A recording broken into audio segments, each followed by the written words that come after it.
Bab 2, Pendidikan Pancasila kelas 10, Membangun Budaya Taat Hukum. Tujuan pembelajaran. Setelah mempelajari dan mencermati uraian materi beserta aktivitas pembelajaran pada bab ini, kalian diharapkan mampu, 1.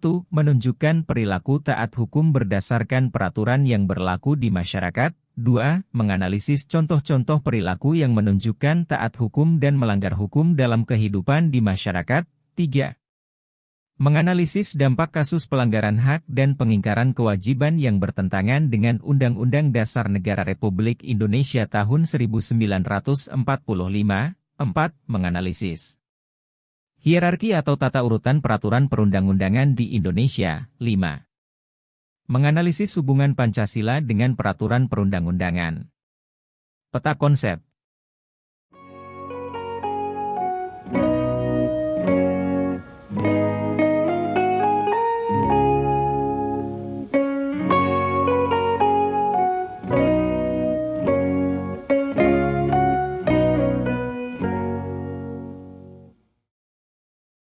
Kata kunci. 1. Disiplin. 2. Hak dan kewajiban. 3. Harmonisasi hukum. 4. Hierarki. 5. Norma. 6. Pelanggaran hak. 7. Pengingkaran kewajiban. 8. Produk hukum.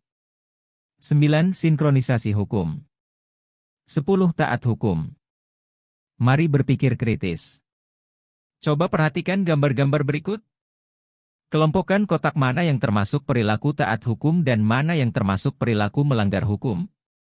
Setelah kalian mengelompoknya, coba deskripsikan beberapa contoh perilaku taat hukum dan perilaku melanggar hukum. Norma apa sajakah yang berpotensi dilanggar dari perilaku tidak taat hukum tersebut? Nah, setelah menjawabnya, berikutnya kalian akan mempelajari materi membangun budaya taat hukum pada bab ini. Untuk mengawali pembelajaran, coba kalian perhatikan berikut ini. Apa pendapat kalian tentang disiplin merupakan cermin budaya bangsa? Disiplin merupakan sikap yang menjadi awalan dalam taat hukum. Nah, kalian perlu tahu bahwa negara yang maju tidak semata-mata ekonominya maju. Namun, yang terpenting ialah bagaimana perilaku warga negaranya dalam mematuhi etika dan hukum yang berlaku. Disiplin pada hukum yang telah membudaya membuat masyarakat menjadi tangguh dalam menghadapi tantangan. Kalian adalah generasi yang hebat karena siap berdisiplin dan taat pada hukum. Perlu diingat, setiap orang pada dasarnya adalah pemimpin. Jadilah pemimpin yang hebat, yaitu pemimpin yang tidak melanggar hukum. Pemimpin bagi dirinya dan lingkungan terkecil. Seperti teman pergaulan dan di masa depan kalian akan memegang peran besar sebagai generasi emas pada tahun 2045. Jiwa kepemimpinan dibentuk melalui proses, salah satunya dengan kedisiplinan. Mempelajari hukum menjadikan kita mengerti dan memahami sistem hukum dan penerapannya dalam kehidupan berbangsa dan bernegara. Sementara itu, mengkaji norma akan membuat kita mengerti dan paham terhadap berbagai kaidah di masyarakat. Sekarang coba kalian berlatih jujur pada diri sendiri dengan menjawab pertanyaan berikut. 1. Apakah kalian pernah melakukan pelanggaran tata tertib sekolah? Berikan alasannya. 2. Masalah apa yang dapat terjadi apabila banyak peserta didik tidak disiplin? 3. Bagaimanakah cara membiasakan agar disiplin menjadi membudaya? Mempelajari bab 2 bukan sekadar pada tingkatan pengetahuan, kognisi, melainkan juga pada level keterampilan dan sikap. Oleh karena itu, pembelajaran perilaku taat hukum dengan prinsip mengenal, memahami, menyikapi, dan berperilaku sesuai dengan hukum dan norma berdasarkan Pancasila. Dalam pembahasan kesadaran hukum, kita akan mempelajari pembagian norma, perilaku taat pada hukum, dan hubungan hak dengan kewajiban. Sementara pembahasan mengenai tata urutan perundang-undangan akan mengacu pada Undang-Undang Nomor 13 Tahun 2022 tentang perubahan kedua atas Undang-Undang Nomor 12 Tahun 2011 tentang pembentukan peraturan perundang-undangan. Pembahasan produk perundang-undangan tidak dapat dilepaskan dari fungsi dan kedudukan Pancasila sebagai sumber dari segala sumber hukum di Indonesia. Oleh karena itu, segala produk hukum dan peraturan perundang-undangan, baik secara tertulis maupun tidak tertulis, Menjadi pedoman dalam berbangsa dan bernegara serta dalam hubungan bermasyarakat semuanya harus bersumberkan Pancasila. Di samping itu, Pancasila berfungsi dan berkedudukan sebagai dasar negara, pandangan hidup, ideologi negara, dan pemersatu bangsa. Rumusan Pancasila tercantum pada alinea 4 pembukaan UUD NRI tahun 1945. Demikian juga cita-cita atau tujuan negara tercantum pada alinea 4 pembukaan UUD NRI tahun 1945. UUD merupakan konstitusi atau hukum dasar tertulis. UUD berkedudukan sebagai sumber hukum tertinggi yang konsekuensinya menjadi dasar hukum seluruh produk hukum di Indonesia. Dalam kehidupan masyarakat terdapat berbagai aturan tertulis, namun lebih banyak yang tidak tertulis atau norma. Meskipun demikian, norma tetap berlaku mengikat karena sudah menjadi kesepakatan bersama. Keduanya bertujuan membangun kehidupan yang tertib dan harmonis. Terlebih lagi dalam masyarakat yang terdiri atas beragam perbedaan, seperti suku, etnis, agama, golongan, dan sebagainya. Oleh karena itu, kesepakatan bersama menjadi norma dalam mempersatukan perbedaan. Antara norma dan hukum saling berhubungan karena hukum menjadi bagian dari norma. Hukum dan norma sama-sama berlandaskan Pancasila. Baik hukum maupun norma harus senantiasa kita jadikan pedoman untuk membangun dan menguatkan tata kehidupan bermasyarakat, berbangsa, dan bernegara yang bersatu, berkeadilan, dan beradab berdasarkan Pancasila dan UUD NRI tahun 1945. Pada bab ini secara garis besar kalian akan mempelajari materi tentang membangun perilaku taat hukum dan menganalisis tata urutan peraturan perundang-undangan. Dari kedua materi tersebut diturunkan menjadi sub-sub bab sebagai berikut. A. Membangun kesadaran hukum. Pernahkah kalian merenungkan dan berpikir tentang apakah kesadaran hukum itu tumbuh dengan sendirinya? Ataukah diperoleh melalui pengalaman? Pertanyaan tersebut kembali kepada diri kita bagaimana kita mempunyai kesadaran hukum. Kesadaran hukum artinya mengetahui dan mengerti tindakan, hukum, yang dilakukan beserta akibat hukumnya serta mampu membedakan perilaku yang baik dan buruk. Mengerti bahwa perilaku tertentu itu diatur oleh hukum yang berlaku disebut juga kesadaran hukum. Pada dasarnya setiap orang memiliki keinginan untuk berbuat baik dan taat hukum karena merupakan pemenuhan kebutuhan akan kehidupan bersama. Perilaku taat hukum adalah perilaku yang sesuai atau tidak melanggar hukum yang berlaku. Kepatuhan hukum pada hakikatnya merupakan kesetiaan seseorang atau kelompok sebagai subjek hukum yang diwujudkan dalam bentuk perilaku nyata. Sementara itu, kesadaran hukum masyarakat bersifat abstrak, belum merupakan bentuk perilaku nyata yang mengakomodasi kehendak hukum itu sendiri. Nah, gambar 2.2 merupakan upaya meningkatkan kesadaran dan ketaatan hukum di sekolah. Apakah di sekolah kalian juga pernah ada sosialisasi hukum?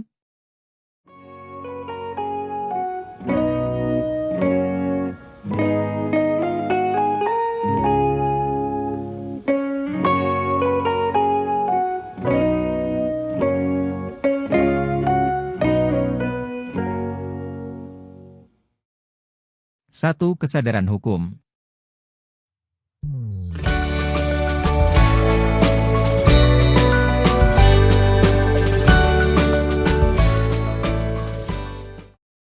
Hukum dibuat untuk manusia, bukan manusia untuk hukum. Dengan demikian, hukum berpengaruh terhadap segala bidang kehidupan manusia karena berada dalam tatanan sosial masyarakat. Masih ingatkah kalian dengan ungkapan dari Cicero, 106 hingga 43 sebelum Masehi yaitu ubi societas ibi-ius yang berarti di mana ada masyarakat maka di situ ada hukum. Untuk menjamin keberlangsungan dan keseimbangan dalam hubungan antar warga masyarakat, diperlukan peraturan hukum. Hukum diperlukan untuk mempertahankan kedamaian, menyelesaikan konflik, dan mewujudkan ketertiban. Oleh karena itu, penyusunan peraturan hukum harus memenuhi unsur-unsur berikut. A. Peraturan mengenai tingkah laku manusia. B. Ditetapkan oleh lembaga resmi yang berwenang atau sah. C. Bersifat memaksa. D. Adanya sanksi bagi pelanggarnya. Pelaksanaan aturan hukum dipengaruhi oleh penegakan hukum oleh aparat penegak hukum, masyarakat, dan individu. Hal tersebut sangat berkaitan dengan pembentukan budaya hukum. Budaya hukum adalah segala bentuk perilaku budaya manusia yang memengaruhi atau berkaitan dengan masalah hukum. Rahayu, 2014, 49. Budaya hukum juga berarti keseluruhan sikap warga masyarakat dan sistem nilai yang menentukan bagaimana hukum itu berlaku. Oleh karena itu, budaya hukum menjadi landasan pelaksanaan hukum yang berlaku. Tujuan hukum ialah mengatur pergaulan hidup secara damai dalam rangka mewujudkan ketertiban dan ketentraman masyarakat. Untuk mewujudkan tujuan hukum dipersyaratkan adanya kesadaran hukum. Sadar artinya insaf, merasa, tahu dan mengerti, KBBI, 2023. Seseorang belum dianggap sadar apabila belum mengetahui keadaan yang sedang dialaminya serta belum mau mengubah keadaan tersebut menjadi lebih baik. Kesadaran hukum adalah kesadaran terhadap nilai-nilai yang ada dalam diri seseorang terhadap hukum yang berlaku. Penilaian kesadaran hukum tersebut mencakup apakah hukum yang berlaku telah diketahui, dipahami, ditaati, dan dihargai untuk dilaksanakan. Ciri-ciri seseorang atau masyarakat memiliki tingkat kesadaran hukum yang tinggi ialah sebagai berikut. A. Ketaatan hukum dilaksanakan oleh semua kalangan. B. Hak dan kewajiban dipahami dengan baik. C. Rendahnya tingkat pelanggaran hukum. D. Tingginya kepercayaan rakyat terhadap aparat penegak hukum. E. Penegakan hukum dilakukan tanpa diskriminasi. Semakin tinggi tingkat kesadaran hukum warga negara, maka secara umum penegakan hukum dan ketertiban menjadi semakin baik sehingga diharapkan dapat memajukan bangsa dan negara. Dasar konstitusional negara berdasarkan hukum ialah Pasal 1 Ayat 3, UD-NRI tahun 1945 yang berbunyi, negara Indonesia adalah negara hukum. Hal itu mengandung pengertian bahwa segala tatanan dalam kehidupan bermasyarakat, berbangsa, dan bernegara didasarkan atas hukum yang berlaku. 2. Tujuan hukum. Membahas tujuan hukum tidak terlepas dari penyusunan dan pelaksanaan norma hukum. Pembentukan peraturan perundang-undangan harus dilakukan berdasarkan asas pembentukan peraturan perundang-undangan yang baik, yaitu A. Kejelasan tujuan, B. Kelembagaan atau pejabat pembentuk yang tepat, C. Kesesuaian antara jenis, hierarki, dan materi muatan, D. Dapat dilaksanakan, E. Kedayagunaan dan kehasilgunaan, F. Kejelasan rumusan, dan G. Keterbukaan. Berdasarkan asas-asas tersebut, agar setiap pembentukan peraturan perundang-undangan dapat dilaksanakan, harus memperhitungkan efektivitas peraturan perundang-undangan tersebut di dalam masyarakat, baik secara filosofis, sosiologis, maupun yuridis. Melalui produk hukum yang berkualitas diharapkan tujuan hukum dapat tercapai. Berikut ini tujuan hukum berdasarkan teori menurut Rumokoy. A. Teori keadilan. Tujuan hukum untuk mewujudkan keadilan. B. Teori utilitas. Hukum untuk mewujudkan kemanfaatan. C. Teori gabungan. Pentingnya hukum adalah untuk mewujudkan keadilan dan manfaat. D. Teori ketertiban dan ketentraman masyarakat. Tujuan hukum adalah mengatur pergaulan hidup secara damai. Berdasarkan teori di atas, dapat disimpulkan bahwa tujuan hukum antara lain, A. Menciptakan kesejahteraan dan kenyamanan dalam kehidupan, B. Menjaga supaya tidak terjadi aksi-aksi tidak terpuji di tengah masyarakat, C. Sebagai pedoman bagi masyarakat dalam berperilaku, D. Melindungi hak dan kewajiban untuk mewujudkan keadilan.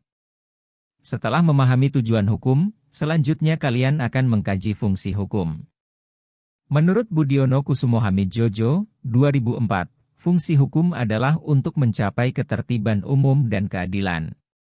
Sementara itu, Rumokoy 2019, membagi beberapa fungsi hukum, yaitu A. Memberi pengesahan, legitimasi, terhadap apa yang berlaku di masyarakat, B. Sebagai alat rekayasa masyarakat, A tool of social engineering, C. Sebagai sarana pembentukan masyarakat khususnya sarana pembangunan, D. Mengatasi konflik dalam masyarakat. Untuk mencapai tujuan hukum, diperlukan alat-alat penegak hukum, seperti polisi, jaksa, dan hakim. Polisi bertugas mencegah dan menanggulangi kejahatan dan gangguan keamanan.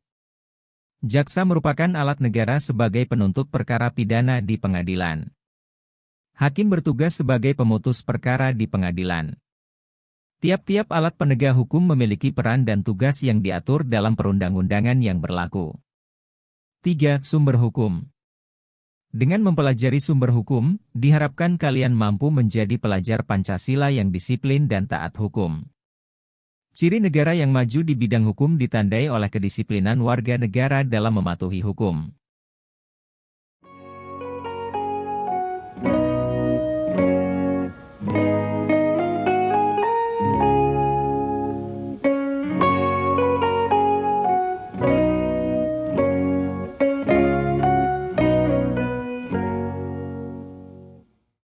Pancasila merupakan sumber dari segala sumber hukum di negara kita.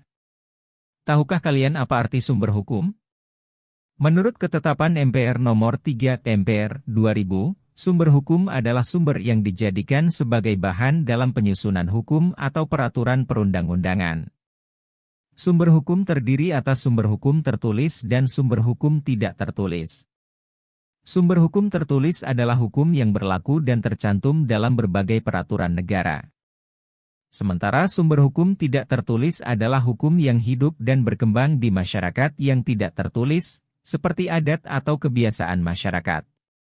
Sumber hukum tertulis dapat dilihat pada tata urutan perundang-undangan yang diatur dalam Pasal 7 Ayat 1, Undang-Undang Nomor 12 Tahun 2011 yang telah diubah dengan Undang-Undang Nomor 13 Tahun 2022, yaitu sebagai berikut.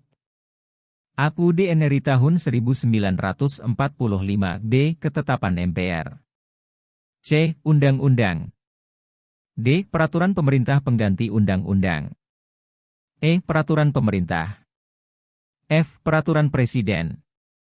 G. Peraturan daerah provinsi. H. Peraturan daerah kota atau kabupaten. Berdasarkan tata urutan tersebut, peraturan hukum yang berada di atasnya menjadi sumber hukum peraturan yang berada di bawahnya.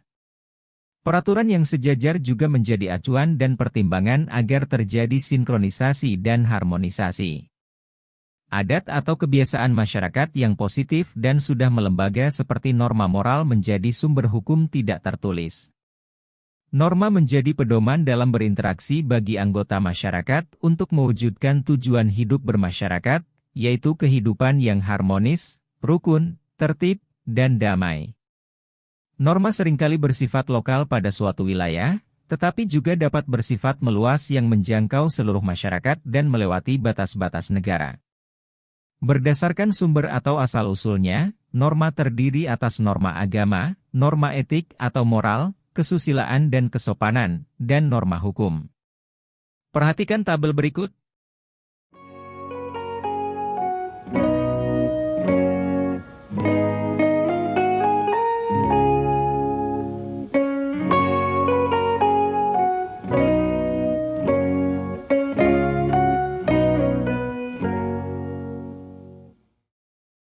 Perilaku taat hukum adalah perilaku yang sesuai atau tidak melanggar dari hukum yang berlaku, termasuk di dalamnya norma-norma di masyarakat. Ada hukum yang bersifat nasional maupun lokal. Nasional artinya berlaku di seluruh wilayah hukum Indonesia, sedangkan lokal artinya berlaku di wilayah tertentu, seperti peraturan daerah.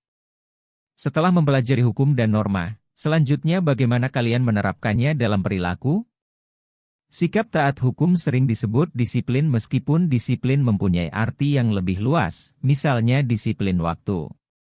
Perilaku kalian yang disiplin pada hukum dan membudaya merupakan awalan dari kita untuk mencapai tujuan hukum. Tahukah kalian? Disiplin berarti ketaatan atau kepatuhan kepada peraturan, hukum, tata tertib, norma, dan sebagainya. Berikut ini beberapa kata yang memiliki arti turunan dari disiplin. Pelanggaran disiplin sama dengan pelanggaran terhadap tata tertib. Hukuman disiplin sama dengan sanksi karena melanggar tata tertib. Disiplin sekolah sama dengan disiplin terhadap tata tertib sekolah. B. Menerapkan. Perilaku taat hukum.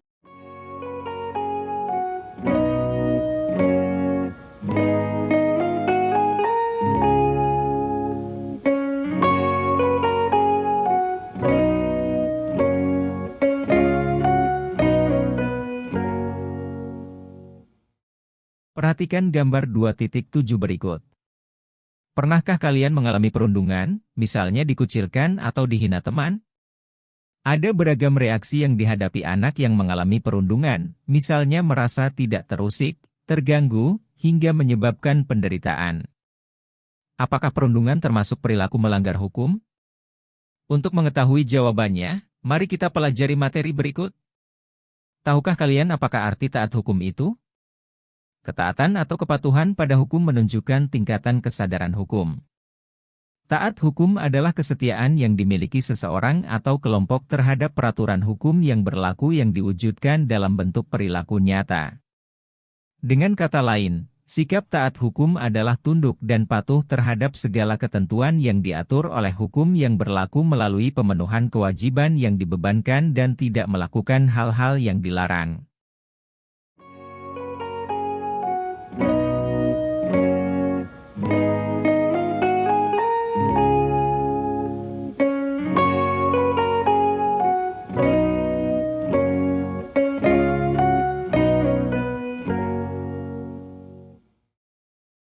Satu, hubungan hukum dan norma. Norma merupakan ketentuan yang mengikat warga masyarakat yang dijadikan panduan atau pedoman bersikap dan berperilaku.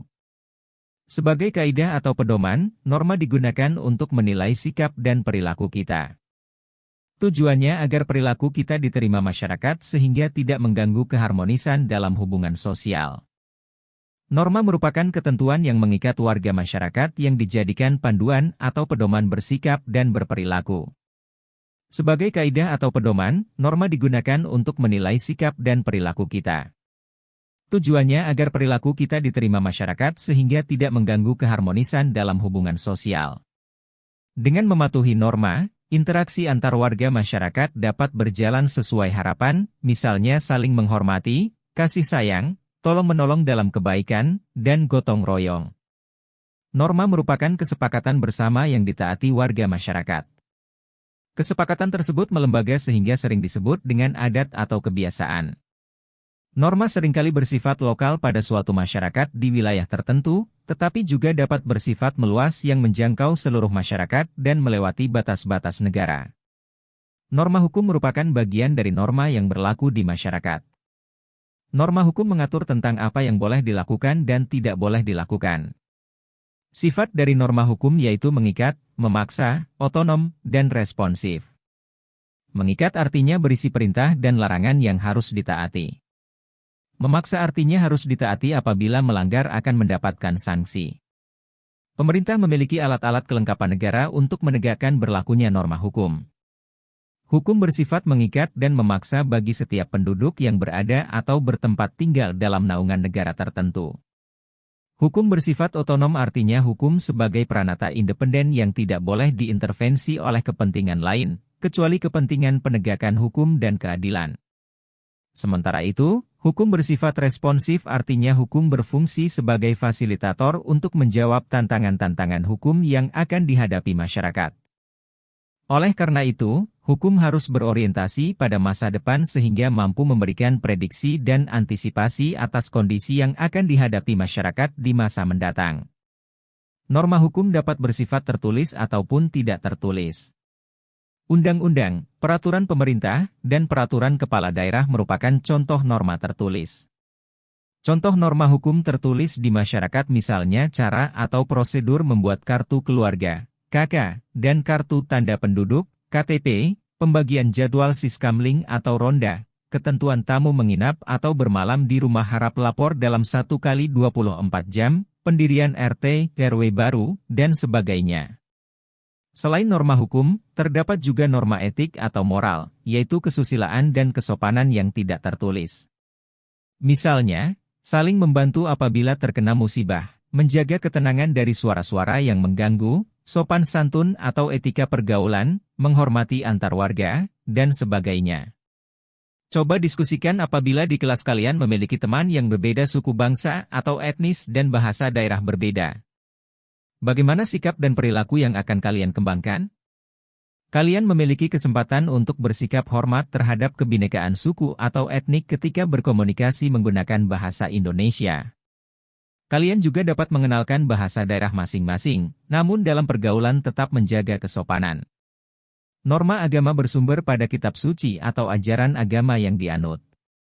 Setiap agama itu berbeda. Namun, sebagai umat beragama kita harus mengembangkan sikap saling menghormati atau toleransi beragama. Sikap dan perilaku yang senantiasa menjalankan ajaran agama dan atau kepercayaannya dalam kehidupan sehari-hari sering disebut dengan religius. Pelaksanaan undang-undang juga seringkali menyerahkan pengaturan hubungan antar manusia kepada kaidah agama. Misalnya, untuk sahnya suatu perkawinan, berdasarkan pasal 2 ayat 1 U nomor 1 tahun 1974 dinyatakan bahwa perkawinan adalah sah apabila dilakukan menurut hukum masing-masing agamanya dan kepercayaannya itu. Di lingkungan sekolah, tata tertib sekolah merupakan contoh norma hukum tertulis yang ditaati oleh setiap warga sekolah. Bagi peserta didik, norma hukum tertulis tersebut sering disebut dengan tata tertib siswa.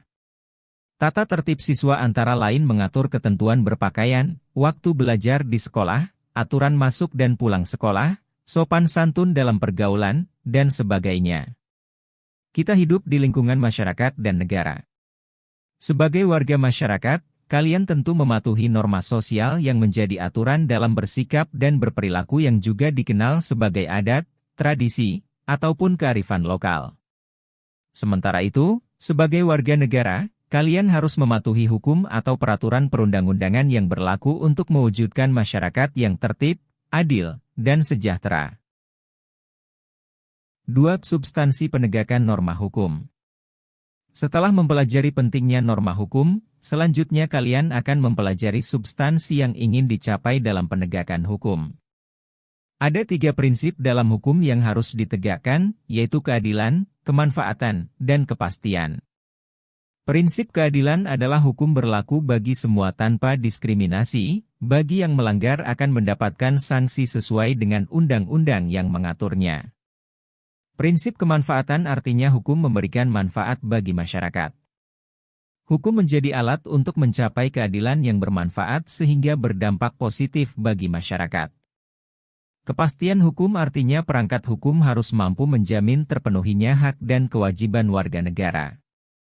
Hukum harus memberikan kepastian sehingga suatu perintah dan larangan menjadi jelas, tegas, tidak multitafsir, dan tidak kontradiktif sehingga dapat diimplementasikan. 3. Pembagian hukum. Mengenal pembagian norma hukum sangatlah penting sebagai bekal pengetahuan dalam berperilaku taat hukum. Para ahli hukum membuat klasifikasi atau pembagian hukum berdasarkan beberapa hal berikut. A. Pembagian hukum berdasarkan masalah yang diatur atau isi. Berdasarkan masalah yang diatur atau isinya, hukum dibagi menjadi 2, yaitu hukum publik dan hukum privat. 1. Hukum privat mengatur kepentingan antar individu yang bersifat pribadi, termasuk hubungan dengan negara selaku pribadi. Contohnya, hukum perdata dan perniagaan. 2. Hukum publik mengatur hubungan antara negara dengan individu atau warga negaranya yang menyangkut kepentingan umum atau publik dalam masyarakat. Contohnya, hukum tata usaha negara, pidana, hukum tata negara, dan sebagainya. B. Pembagian hukum berdasarkan bentuknya. Berdasarkan bentuknya, hukum dibagi menjadi 2, yaitu hukum tertulis dan tidak tertulis. 1. Hukum tertulis artinya aturan hukum dicantumkan dalam sebuah naskah tertulis.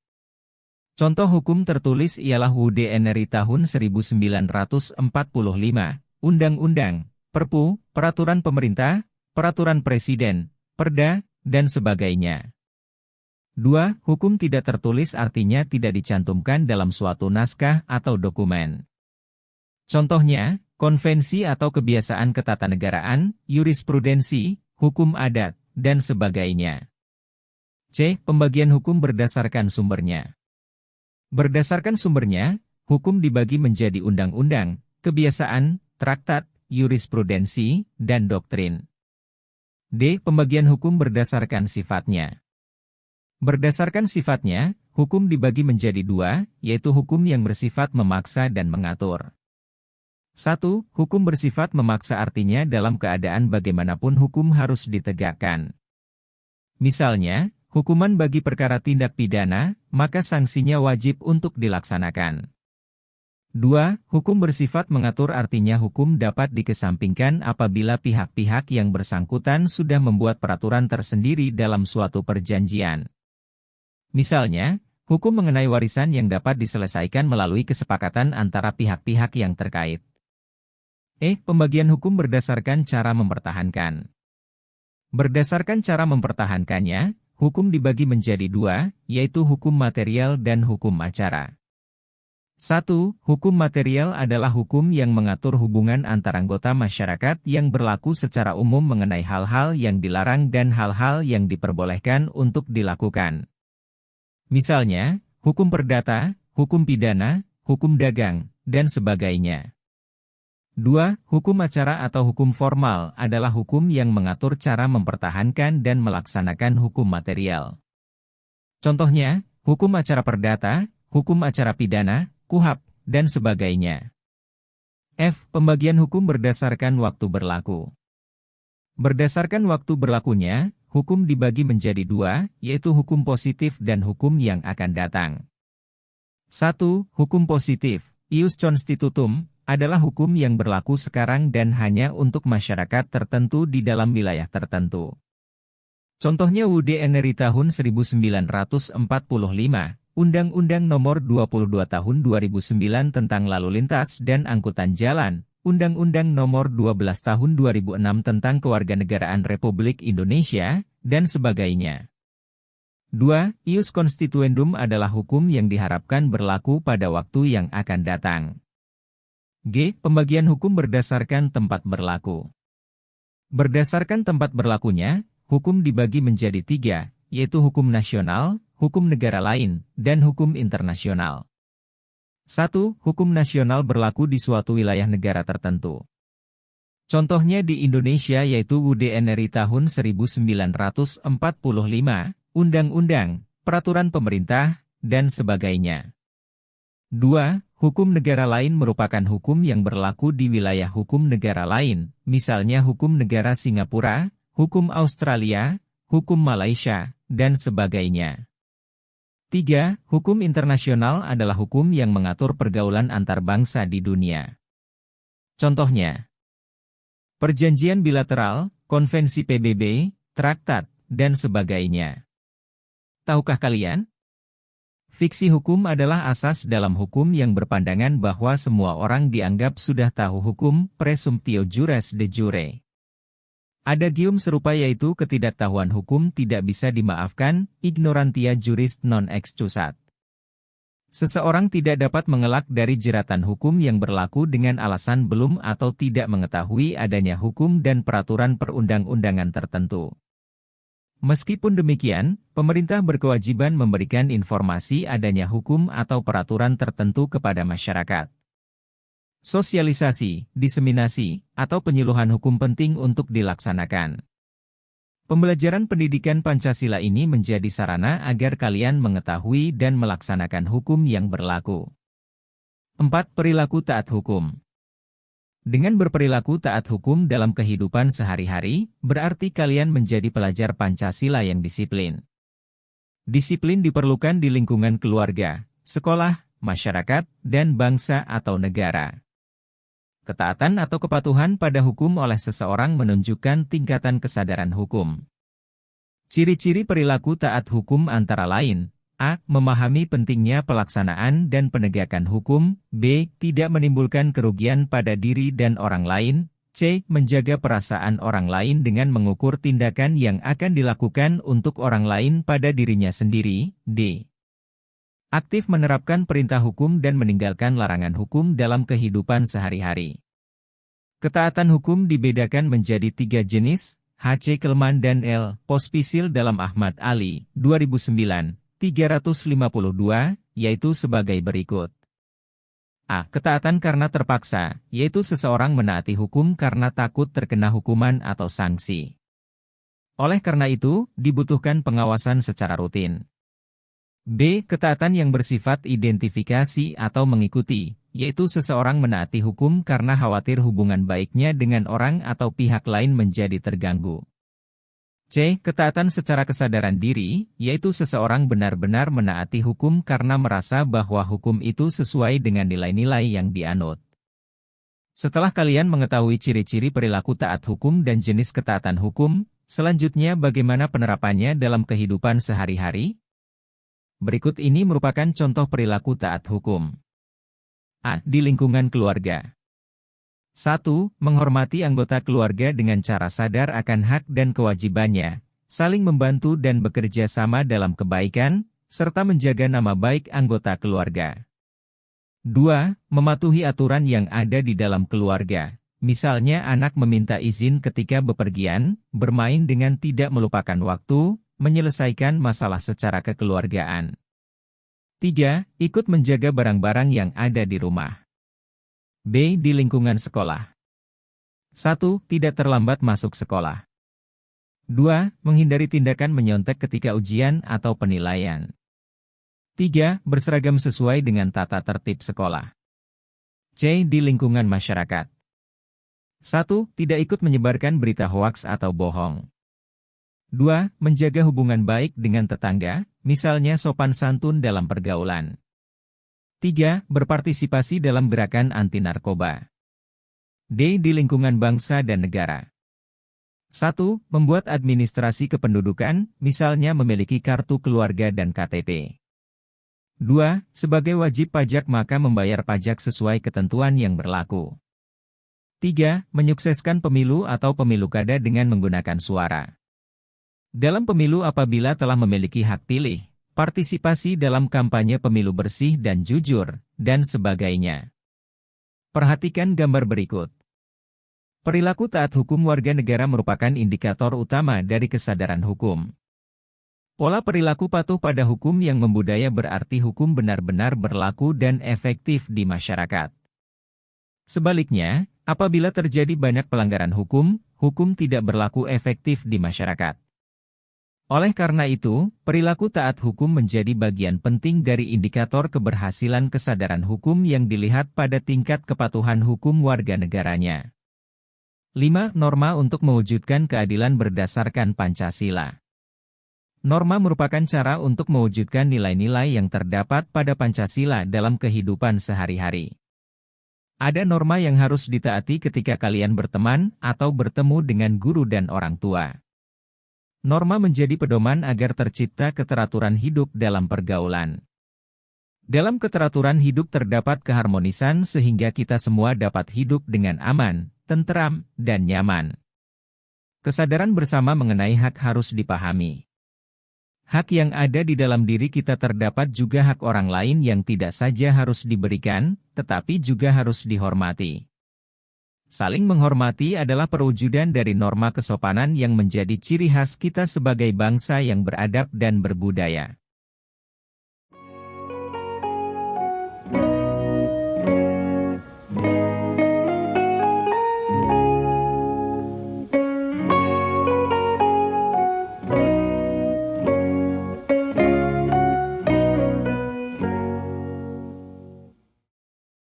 Aturan tersebut dibuat untuk kebaikan dan kemanfaatan bagi kita meskipun kadang-kadang kita jarang memperhatikannya. Namun, pada intinya agar terwujud keadilan dan ketertiban bersama. Berlaku adil bukan berarti semata memberikan hak kepada orang lain dengan sama rata, namun diberikan secara proporsional. Keadilan tercantum pada sila kedua dan kelima Pancasila. Sila kedua menegaskan keadilan dalam hubungannya dengan individu terutama dalam hal kemanusiaan. Hak yang melekat pada diri setiap warga harus diberikan dan diwujudkan dalam kerangka penghargaan terhadap harkat dan martabat sebagai manusia dengan segala kewajiban yang mengitarinya. Perwujudan keadilan menurut sila kelima Pancasila menegaskan pada keadilan yang lebih luas, yaitu keadilan sosial. Hak setiap orang harus diberikan dan diwujudkan dalam posisinya sebagai warga negara dengan segala kewajiban yang melingkupinya. Adapun cara-cara untuk mewujudkan keadilan sesuai dengan Pancasila, Tauru dan Indra, 2023, antara lain sebagai berikut.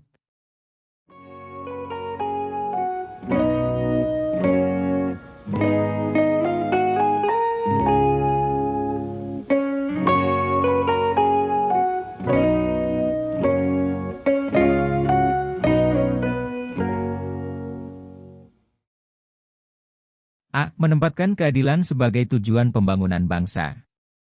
Kalian tentu masih ingat cita-cita negara kita sebagaimana tercantum dalam alinea 2 pembukaan UUD NRI tahun 1945, yaitu membentuk negara Indonesia yang merdeka, bersatu, berdaulat, adil, dan makmur.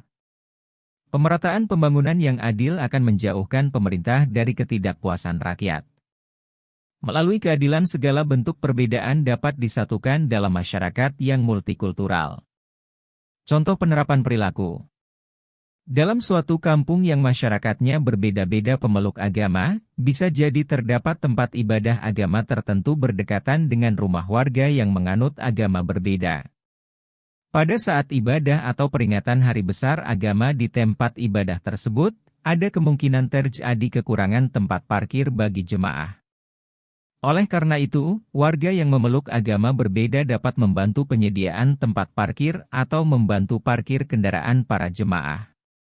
Nah, memberikan kesempatan untuk parkir atau membantu memarkir kendaraan tersebut di halaman atau lahan warga merupakan bentuk sikap toleransi yang mewujudkan nilai berkeadilan. Tahukah kalian? Keadilan berasal dari kata dasar adil. Definisi adil dalam KBBI dibagi menjadi 3, yaitu 1. Sama berat, tidak berat sebelah, tidak memihak. 2. Berpihak kepada yang benar, berpegang pada kebenaran. 3. Sepatutnya, sewenang-wenang. B. Membangun cara pandang yang berorientasi pada kepantasan, equity, bukan semata kesamaan, equality, dalam pemerolehan hak setiap warga negara. Untuk melaksanakan hal itu, kita harus mendudukan persoalan pemenuhan hak dasar setiap warga negara berbasis penghargaan terhadap semangat kemanusiaan. Kita harus menyadari bahwa setiap orang memiliki kebutuhan dasar yang sama dan harus dipenuhi. Kesejahteraan dan kemakmuran harus dapat dinikmati bersama. Oleh karena itu, pandangan yang digunakan ialah pemerolehan hak berdasarkan kepantasan atau secara proporsional. Hal itu berarti tidak semata-mata menyamakan hak setiap warga negara. Berlaku adil dalam konteks ini ialah ketika kita mampu memberikan sesuatu dengan mempertimbangkan tingkat kebutuhan individu.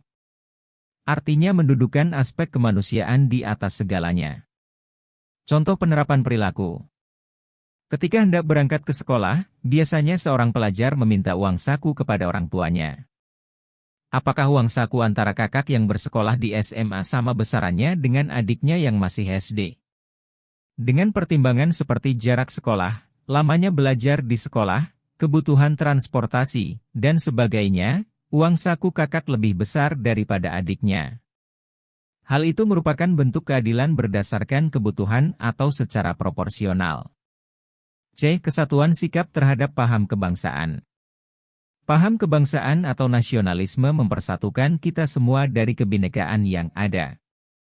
Mempersatukan bukanlah menyeragamkan, tetapi mewadahi atau mengelola kebinekaan menjadi satu kesatuan sebagai modal sosial.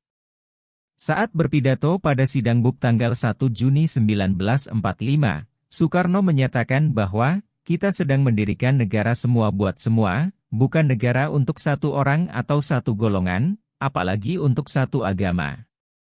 Negara semua untuk semua inilah yang disebut negara nasional di mana tali pemersatunya ialah paham kebangsaan, bukan paham yang lain.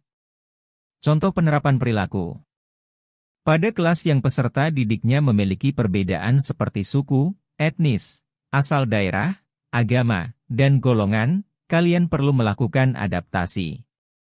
Hal itu disebabkan kebiasaan teman yang berbeda-beda. Meskipun demikian, kalian menerimanya tanpa membeda-bedakan atau tidak diskriminasi. Kalian berada dalam kesatuan, yaitu berada di satu kelas atau sekolah dalam pergaulan yang sama dan meraih cita-cita menjadi pandai dan berkarakter. Hal itu merupakan bentuk keadilan dalam membangun bangsa secara bersama-sama tanpa membeda-bedakan. Kita beda, namun tidak membeda-bedakan dalam bersikap dan berperilaku dalam pergaulan. D. Mengedepankan musyawarah mufakat dalam pengambilan putusan. Musyawarah mufakat merupakan ciri khas bangsa kita dalam menghadapi perbedaan pendapat.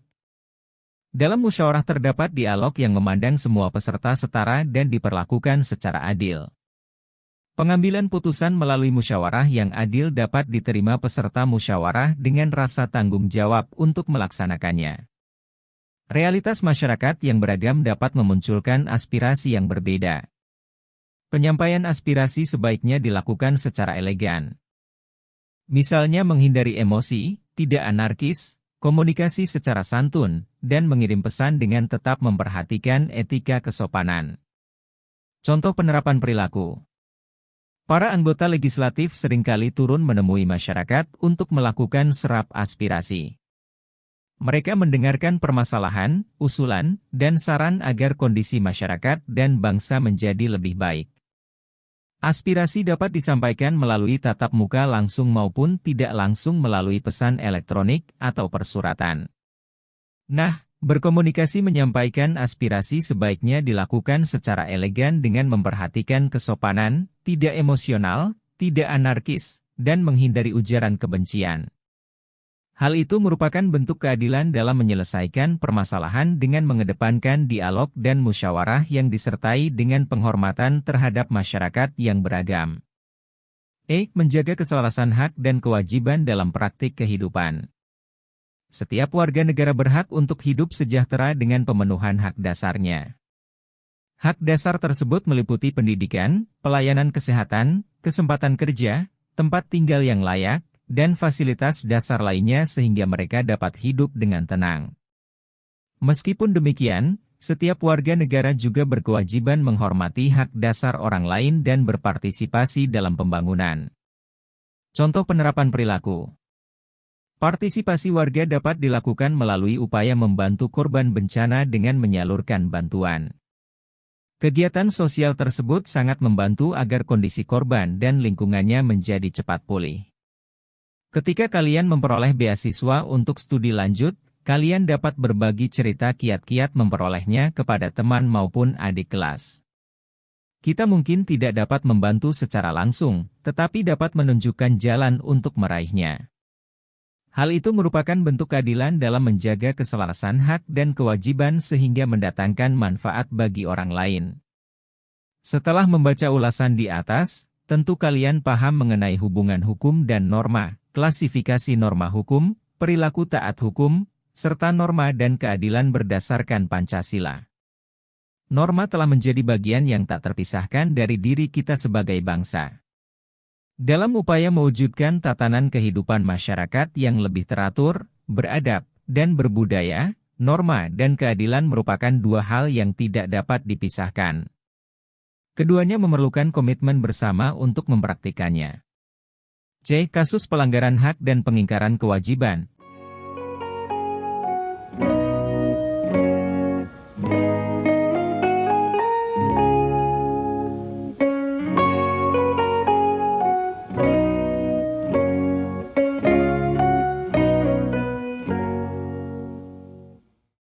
Tidak seorang pun ingin dilanggar haknya. Oleh karena itu, seharusnya kita juga tidak melanggar hak orang lain. Tidak egois, pengendalian diri, dan saling menghormati menjadi kunci menjaga harmonisasi hak kita dengan orang lain serta kewajiban. Meskipun demikian, kenyataan kadang-kadang tidak sesuai dengan harapan. Gambar di atas menunjukkan masih adanya berita bohong yang melanggar hak sehingga menimbulkan gangguan dan ketidaknyamanan. Pernahkah kalian bermain dalam sebuah pertandingan olahraga? Misalnya, kalian mewakili sekolah dalam tim sepak bola. Perhatikan gambar berikut. Dalam mempersiapkan kegiatan pengiriman tim sepak bola, diperlukan kerja sama yang baik. Ada panitia atau official dan para pemain. Berikan pendapat kalian apabila dalam tim tersebut ada orang yang tidak kompak atau mementingkan kepentingan pribadi. Apa yang akan terjadi? Tentu akan mengganggu persiapan tim, bukan? Nah, itulah pentingnya menjaga hak dan kewajiban secara seimbang. Kita akan membahas upaya mengatasi kasus-kasus pelanggaran hak dan pengingkaran kewajiban. Ada dua konsep materi dalam pembelajaran ini, yaitu hubungan hak dan kewajiban serta kasus pelanggaran hak dan pengingkaran kewajiban. Berikut uraian singkat penyajian materinya. 1. Hubungan hak dan kewajiban.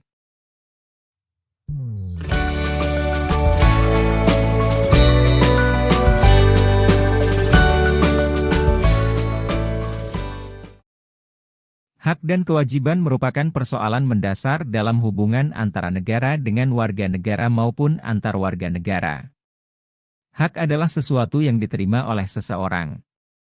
Kewajiban adalah sesuatu yang harus dilakukan dengan penuh tanggung jawab. Setiap warga negara mempunyai hak yang telah terjamin dan kewajiban yang dilakukan untuk mendapatkan hak tersebut. Itulah mengapa pelaksanaan hak dan kewajiban harus seimbang.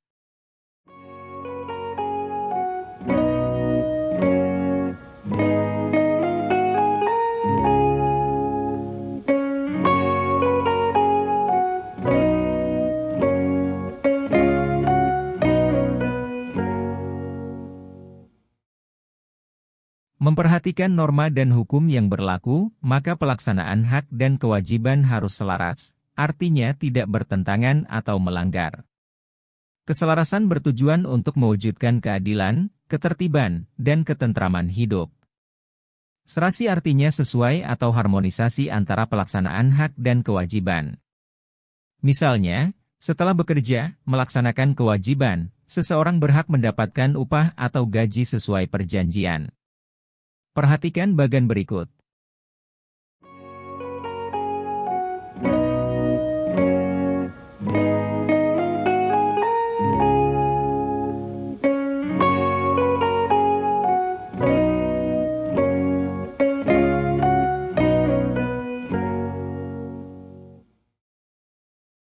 Seseorang tidak diperbolehkan menuntut haknya terus-menerus, tetapi tidak melaksanakan kewajiban. Hal tersebut dapat menjadi penyebab terjadinya kasus-kasus pelanggaran hak dan kewajiban. Pelaksanaan hak dan kewajiban secara seimbang, serasi, dan selaras harus didasarkan pada Pancasila yang berisi nilai-nilai moral, seperti nilai ketuhanan, kemanusiaan, persatuan, kerakyatan, dan keadilan. Nilai-nilai Pancasila menjadi dasar dari pola pikir, pola sikap, dan pola perilaku. Alasan penyebab pelaksanaan hak dan kewajiban secara seimbang, serasi, dan selaras antara lain sebagai berikut.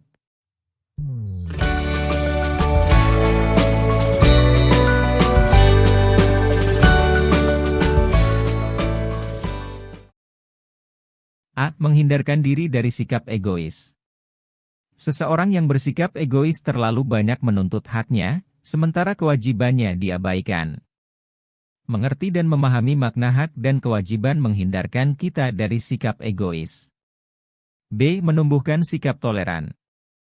Kebinekaan bangsa Indonesia merupakan suatu kodrat, given, dari Tuhan Yang Maha Esa. Perbedaan tersebut bukan hanya secara fisik, melainkan juga perbedaan cara pandang dan pendapat yang berkaitan dengan penerapan hak dan kewajiban. Oleh karena itu, diperlukan sikap toleran berupa sikap saling menghargai dan menghormati keberadaan orang lain. Dengan demikian, kita terhindar dari perilaku diskriminasi. C. Kesadaran diri sebagai bagian dari masyarakat dan bangsa Indonesia. Kesadaran diri seseorang membuatnya berhati-hati. Sebelum bertindak, ia akan berpikir terlebih dahulu. Itu merupakan pencegahan supaya tidak melanggar hak orang lain. D. Supaya bijak dalam menggunakan kekuasaan. Setiap orang pada dasarnya adalah pemimpin, baik sebagai pemimpin bagi teman, komunitas, keluarga, ataupun masyarakat. Bijak dalam menggunakan pengaruh dan kekuasaan dapat menghindarkan terjadinya pelanggaran hak dan kewajiban. 2. Faktor-faktor penyebab pelanggaran hak dan pengingkaran kewajiban. Tahukah kalian, setiap warga negara Indonesia memiliki kedudukan yang sama di dalam hukum. Hal tersebut dijamin dalam pasal 27 ayat 1 UUD RI tahun 1945. Segala warga negara bersamaan kedudukannya di dalam hukum dan pemerintahan dan wajib menjunjung hukum dan pemerintahan itu dengan tidak ada kecualinya. Persamaan kedudukan tersebut berkaitan erat dengan hak dan kewajiban warga negara. Ada banyak pasal lagi dalam UUD RI tahun 1945 yang mengatur hak dan kewajiban. Coba kalian baca dan perhatikan pasal 27 sampai dengan 34 UUD RI tahun 1945.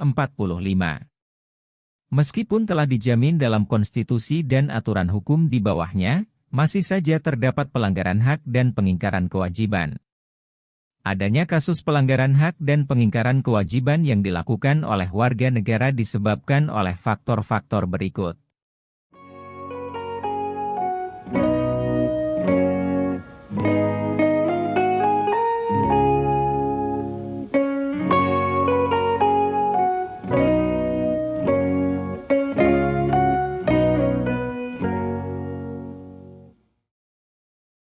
A. Sikap egois. Egois berarti mementingkan diri, baik dirinya sendiri maupun lingkungan terdekatnya. Minimnya rasa menghargai dan menghormati orang lain menyebabkan ketidakpedulian terhadap orang lain. B. Kurangnya kesadaran. Pemahaman kesadaran terhadap hak dan kewajiban harus dilakukan secara tuntas. Rendahnya kesadaran dapat menimbulkan sikap sewenang-wenang, tidak bertanggung jawab, dan tidak toleran terhadap hak dan kewajiban orang lain sehingga muncul diskriminasi. C. Merasa eksklusif. Adanya jabatan, pangkat atau kedudukan, kekayaan, kerabat, bahkan teman dapat membuat seseorang merasa eksklusif atau spesial. Sikap eksklusif tersebut diantaranya ingin dihargai lebih, diperlakukan secara khusus, dan bertindak semaunya sendiri. Tahukah kalian bahwa sikap eksklusif tersebut dapat melanggar hak orang lain dan aturan hukum yang berlaku? D. Penyalahgunaan teknologi. Teknologi ibarat pedang bermata dua. Artinya, dapat mendatangkan kemanfaatan, tetapi dapat juga mendatangkan kerugian. Oleh karena itu, bagi pemilik atau pengendali teknologi diperlukan sikap bijaksana dan taat pada hukum yang berlaku. Penggunaan teknologi industri bagi perusahaan atau pabrik akan mendatangkan keuntungan secara ekonomi. Namun, penggunaan teknologi industri juga menghasilkan limbah. Apabila limbah tidak ditangani dengan baik, akan terjadi pencemaran. Pencemaran mengakibatkan terganggunya hak warga masyarakat untuk mendapatkan lingkungan yang bersih dan nyaman. 3. Hak dan kewajiban sebagai warga masyarakat global. Masih ingatkah kalian bahwa salah satu ciri pelajar Pancasila ialah berkebinekaan global? Kita hidup di era yang tidak dapat dipisahkan dari pergaulan antar bangsa seiring dengan globalisasi, borderless world. Pelajar yang berkebinekaan global mempunyai tekad untuk mempertahankan budaya luhur, lokalitas, dan identitas serta berpikiran terbuka terhadap budaya lain sehingga tumbuh rasa saling menghargai budaya antar bangsa.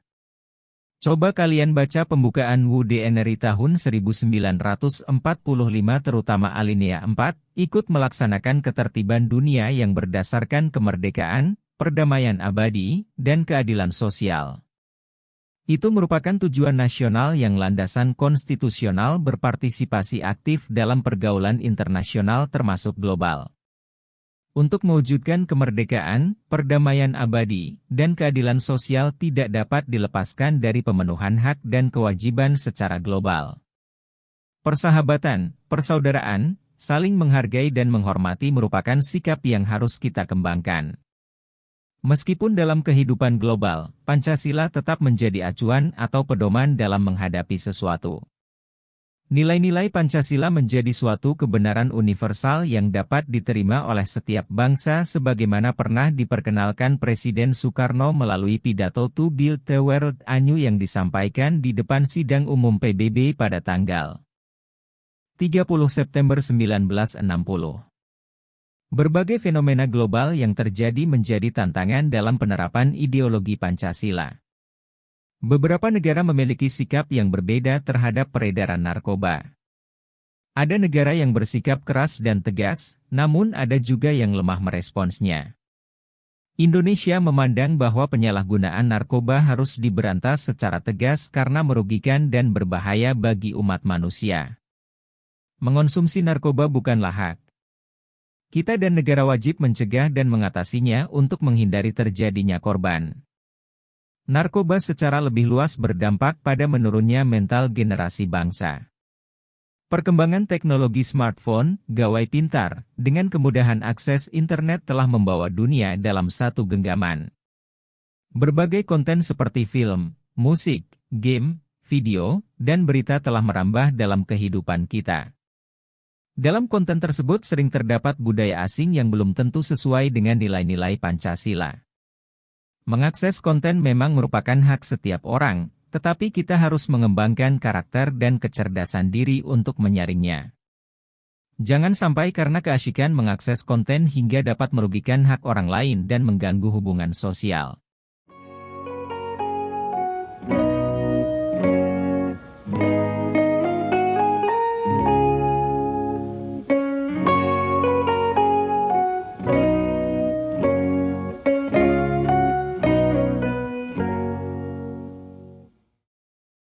Dewasa ini banyak pelajar Indonesia yang melanjutkan studi di luar negeri.